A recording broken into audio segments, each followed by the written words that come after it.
तो दोस्तों अब ये जो नेक्स्ट पॉसिबिलिटी है बर्ड्स में सीआरडी आने की, उसके बारे में शायद ही आपको कोई सच बताएगा कि हाँ आपके बर्ड्स में सीआरडी हमारे यहाँ से आया है, और वो पॉसिबिलिटी है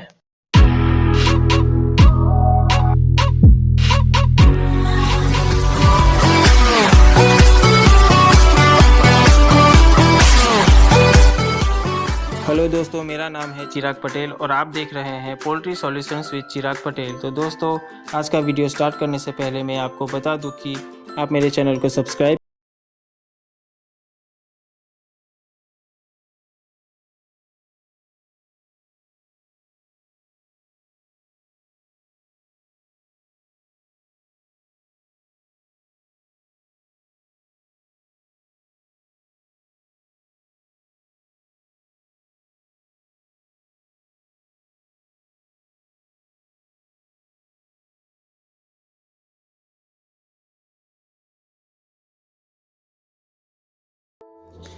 तो पहले हम सीआरडी के बारे में बेसिक जानकारी ले लेते हैं।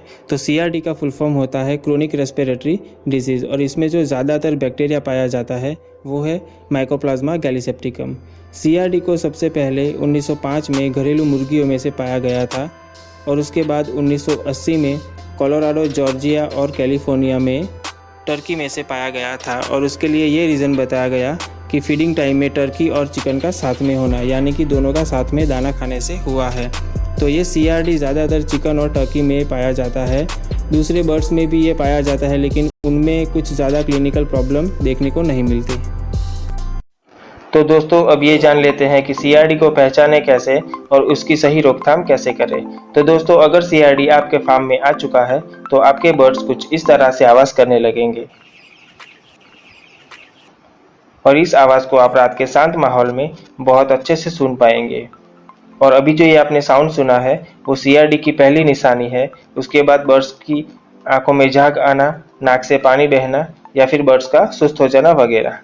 पर आपको जैसे ही ये साउंड आपके फार्म में सुनाई देता है आपको अलर्ट हो जाना है और ट्रीटमेंट स्टार्ट करना है। फिर ये नहीं कि बर्ड्स के आंखों से या नाक से पानी बहने का वेट करें, नहीं तो आपका फ्लॉक खराब भी हो सकता है।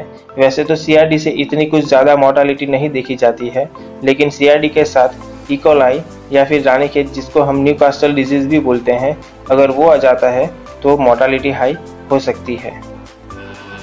तो अब ये जानते हैं कि सीआरडी आता कहाँ से है और सीआरडी से अपने बर्ड्स को कैसे बचाएं।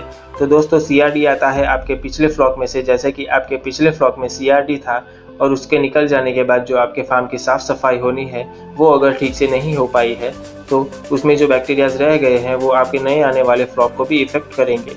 तो उसके लिए आप क्या कीजिए कि एक फ्लॉक निकल जाने के बाद आप अपने फार्म की साफ़ सफाई अच्छे से कर लीजिए और अच्छे से एंटीबैक्टीरियल से स्प्रे करके फार्म को क्लीन कीजिए, और फ्यूमिगेशन ज़रूर कीजिए। जैसे कि फार्मोलिन और ब्लीचिंग पाउडर दोनों को मिला के उसमें से जो धुआं निकलेगा उस धुएँ के साथ आप अपने फार्म को 6 से 7 घंटे तक छोड़ दीजिए। उससे आपके फार्म की छत, जाली, पर्दे वगैरह सब क्लीन हो जाएंगे। और आप अपने फार्म के जो इंस्ट्रूमेंट्स है उसको भी क्लीन कीजिए, जैसे कि ड्रिंकर्स।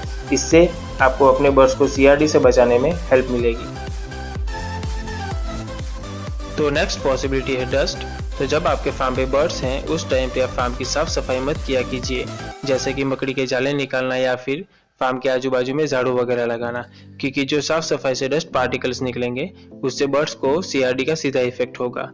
तो अगर आपको फार्म की साफ सफाई करनी है तो बर्ड्स के जाने के बाद या आने के पहले कर लीजिए। ओके, तो नेक्स्ट है सडन क्लाइमेट चेंज। अगर क्लाइमेट में एकदम से बदलाव आता है, जैसे कि अचानक से ठंडी हवाएं चलने लगती है, तो आप इसमें आपके जो फार्म के पर्दे हैं उनको 1 या 2 फीट ऊपर कर लीजिए, जिससे आपके बर्ड्स ठंडी हवाओं से बचे रहेंगे और उनको सीआरडी से बचने में हेल्प मिलेगी। तो अब आते हैं विजिटर्स पे, जैसे कि वेटरिनेरियंस, डॉक्टर्स, आपका कोई पोल्ट्री फार्मर दोस्त, या फिर वो लोग जो लोग आपके फार्म पे फीड लेके आते हैं वो। आप उन लोगों को आपके फार्म पे सीधा एंटर मत होने दीजिए, क्योंकि वो लोग आपके फार्म के अलावा दूसरे फार्म पे भी विजिट करके आते हैं। तो उनके थ्रू दूसरे फार्म के बैक्टीरियाज आपके फार्म में एंटर होने के चांसेस बढ़ जाते हैं। तो हो सके तो आप उनको अपने फार्म से दूर ही रखिए, और अगर उनका आपके फार्म पे आना उतना ही ज़रूरी है तो उनके लिए आप फुटबाथ की व्यवस्था कीजिए। जैसे कि 4 से 5 लीटर पानी में क्लोरीन टैबलेट डाल दीजिए, तो उससे भी फुटबाथ हो सकता है। और फीड के लिए आप हो सके तो फार्म के बाहर ही व्यवस्था कर दीजिए, ताकि आपका फार्म दूसरे फार्म के बैक्टीरिया से बचा रहे। तो दोस्तों, अब ये जो नेक्स्ट पॉसिबिलिटी है बर्ड्स में CRD आने की, उसके बारे में शायद ही आपको कोई सच बताएगा कि हाँ, आपके बर्ड्स में CRD हमारे यहाँ से आया है, और वो पॉसिबिलिटी है पैरेंट फ्लॉक। हाँ दोस्तों, आपके बर्ड्स में CRD आने का एक रीज़न पैरेंट फ्लॉक भी हो सकता है। जैसे कि मेल या फीमेल दोनों में से किसी एक को अगर CRD है तो उनके अंडों में से जो चिक्स निकलेंगे उनमें भी CRD आने का चांसेस है। एक्चुअली ये डिपेंड करता है कि आप कौन सा ब्रीड यूज़ कर रहे हैं, जैसे कि हबर्ड हो गया, कॉब हो गया या फिर क्रॉस हो गया। हबर्ड में दूसरे ब्रीड्स के मुकाबले CRD का प्रॉब्लम ज़्यादा देखने को मिलता है।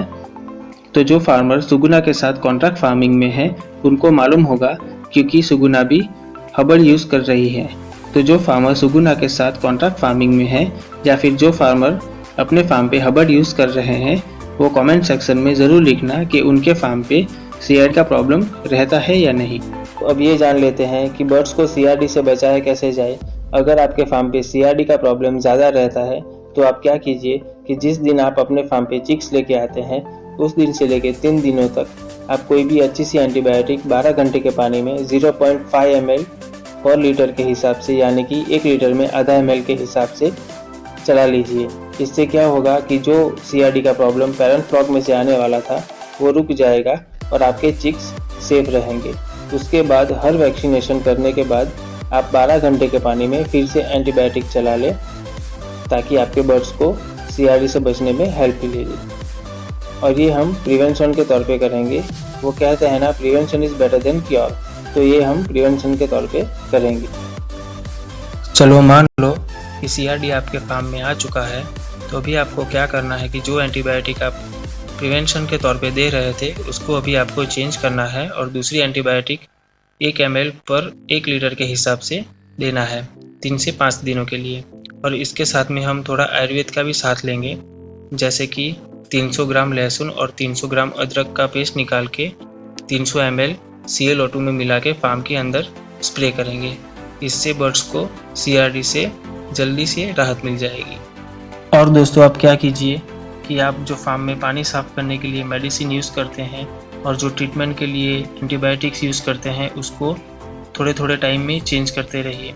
जैसे कि एक एवरेज फार्मर पूरे साल में 6 फ्लॉक निकाल पाता है, तो हर 2-2 फ्लॉक में आप एंटीबायोटिक और मेडिसिन को चेंज करते रहिए, जिससे आपके फार्म के अंदर जो बैक्टीरियाज हैं वो आपकी मेडिसिन के आदी नहीं हो पाएंगे और उनमें रेजिस्टेंस नहीं आएगा, और इससे आपको अच्छा रिजल्ट मिलेगा। ओके, तो दोस्तों आज का वीडियो यही ख़त्म करते हैं। ये वीडियो आपको कैसा लगा वो कमेंट करके ज़रूर बताना, और ये वीडियो को लाइक एंड शेयर करना मत भूलिएगा, ताकि ये जानकारी दूसरे फार्मर्स तक भी पहुंचती रहे। और मेरे चैनल को सब्सक्राइब करना मत भूलिएगा। तो दोस्तों, मिलते हैं अगले वीडियो में नए टॉपिक के साथ। Thank you for watching.